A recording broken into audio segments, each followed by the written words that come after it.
도준의 함정에 빠져 백화점 결제 대금 1,400억을 진양철은 아버지가 가는 것보단 낫지 않겠냐며 순양백화점 이사회를 개최해달라 부탁했고 임상무 눈앞에서 사라졌어. 증거를 확보했습니다. 구애 공금 횡령으로 무너질 위기에 빠진 진화영.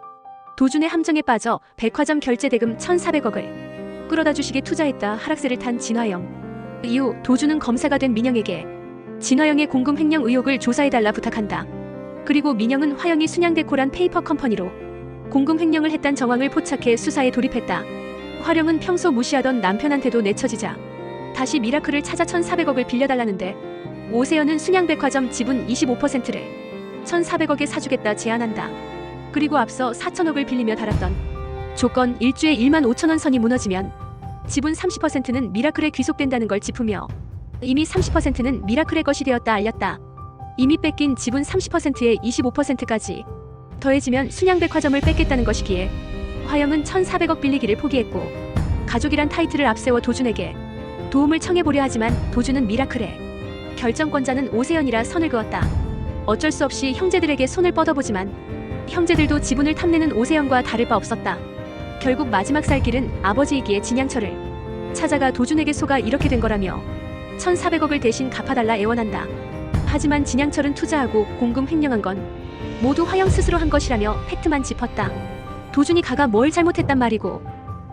그러자 진화영은 하나밖에 없는 고명딸이 감옥 가게 둘 거냐며 감정에 호소하고 진양철은 아버지가 가는 것보단 낫지 않겠냐며 도움을 주지 않겠다 선을 그었다. 이미 계열을 분리했는데 순양물산에서 이름표도 안 달고 백화점으로 들어가면 그게 배임이고 횡령이라며 소환 조사를 받게 된 진화영은 처음부터 백화점 경영권을 뺏어가기 위해 모든 것을 계획한 것이라면 어떻게 되냐며 되묻고 자신은 떳떳하다 한다. 나는 공금 횡령을 한 사실이 없습니다. 이후 페이퍼 컴퍼니라 생각했던 순양데코가 페이퍼 컴퍼니가 아닌 게 밝혀지고 화영은 적대적 M&A 세력이 순양백화점을 뺏어가기 위해 자신을 공격한 것이라 주장했다.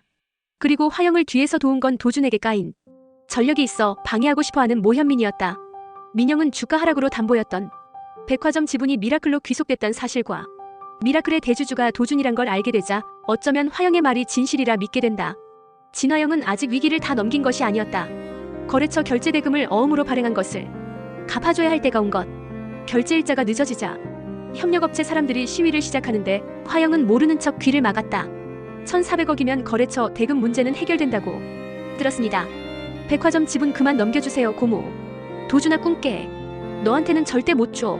화영은 돈 되는 건 다 내놨으니 길어야 2달 안에 수습될 거라며 버티기에 돌입하고 도준은 가난한 이들에게 2달은 길다며 설득하지만 한평생 부자로 살아온 화영이 그걸 이해할 리가.